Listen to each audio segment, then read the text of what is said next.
Hello बच्चों, so let's see what the question says. The question says the process used in separating larger particles from smaller ones in a solution is called. तो हमसे question कह रहा है process जिसमें larger particles को हम smaller particles से separate करते हैं उसे हम क्या कहते हैं. So let's have an explanation for it. तो हम स्मॉलर पार्टिकल को लार्जर पार्टिकल से सेपरेट करने के लिए एक प्रोसेस यूज करते हैं जिसे हम कहते हैं डायलिसिस. एंड उसके लिए एक इक्विपमेंट यूज किया जाता है जिसे हम कहते हैं डायलाइजर इक्विपमेंट. तो इसमें क्या होता है, in dialyser equipment there is a water inlet and then there is a water outlet. और हमारा एक डायलाइजिंग मेम्ब्रेन होता है या फिर एक टाइप ऑफ जार कह लीजिए जिसमें हम हमारा कोलोइडल सॉल्यूशन फिल करके रखते हैं. इसमें कोलोइडल सॉल्यूशन होता है एंड चारों तरफ इसके डायलाइजिंग मेम्ब्रेन होता है. अब डायलाइजिंग मेम्ब्रेन क्या है? डायलाइजिंग मेम्ब्रेन एक टाइप का एनिमल मेम्ब्रेन होता है या फिर एनिमल ब्लैडर होता है. एनिमल ब्लैडर होता है या फिर ये पार्चमेंट पेपर भी हो सकता है या फिर हम यहाँ पर सेलोफेन भी ले सकते हैं. आउट ऑफ दीज थ्री हम कुछ भी ले सकते हैं. It will work very well. Okay. तो अब इनमें पोर्स होते हैं, डायलाइजिंग मेम्ब्रेन में पोर्स होते हैं जिससे colloids can not pass because वो लार्जर साइज के होते हैं. Colloids can not pass because colloids are larger particles and crystalloids can pass because they are smaller particles. Crystalloids can pass because वो smaller particles होते हैं.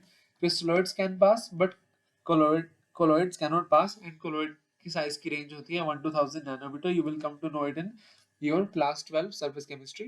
तो जब यहाँ से वाटर का फ्लो कराया जाता है, वाटर यहाँ से फ्लो करता है, तो क्या होता है, इसमें जितने भी कोलोइडल पार्टिकल होते हैं वो अंदर ही रह जाते हैं.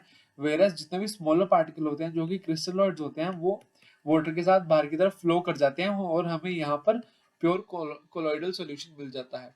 तो जैसे जैसे वाटर अंदर आता जाएगा यहाँ पर सिर्फ कोलोइड बचता जाएगा और जो क्रिस्टलोइड पार्टिकल है वो वाटर के साथ बाहर की तरफ चला जाएगा क्योंकि उसका साइज छोटा है, वो पोर को पार कर सकता है डायलाइजिंग मेम्ब्रेन की. तो क्रिस्टलोइड पार्टिकल बाहर आ जाएगा एंड कोलोइडल पार्टिकल वहीं पर ट्रैप होकर आ जाएगा और यहाँ पर हमें मिल जाएगा प्योर कोलोइडल सॉल्यूशन. तो हमने लार्जर पार्टिकल कोलॉइड को क्रिस्टलॉइड से सेपरेट कर लिया. हमें डायलाइजिंग मेम्ब्रेन के अंदर सिर्फ और सिर्फ कोलॉइडल सॉल्यूशन मिल गया एंड आउटसाइड हमें क्रिस्टलॉइड सॉल्यूशन बाहर आ गया. तो dialysis it is used to perform colloidal particle from crystalloids. And in this, a dialyzing membrane is used, which is an animal membrane or a parchment paper or a cellophane. You can use anything.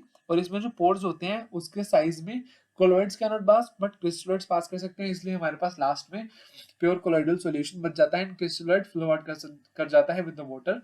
तो हमारा answer है option number B, dialysis. Why this cannot be the answer? Because chromatography is used to separate particles on the basis of its color or on some medium.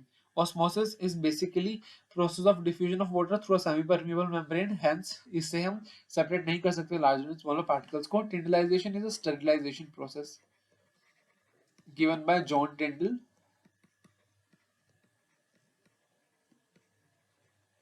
You don't have to study this. So हमारा answer है option number B, dialysis. तो I hope you understood this question well. Thank you.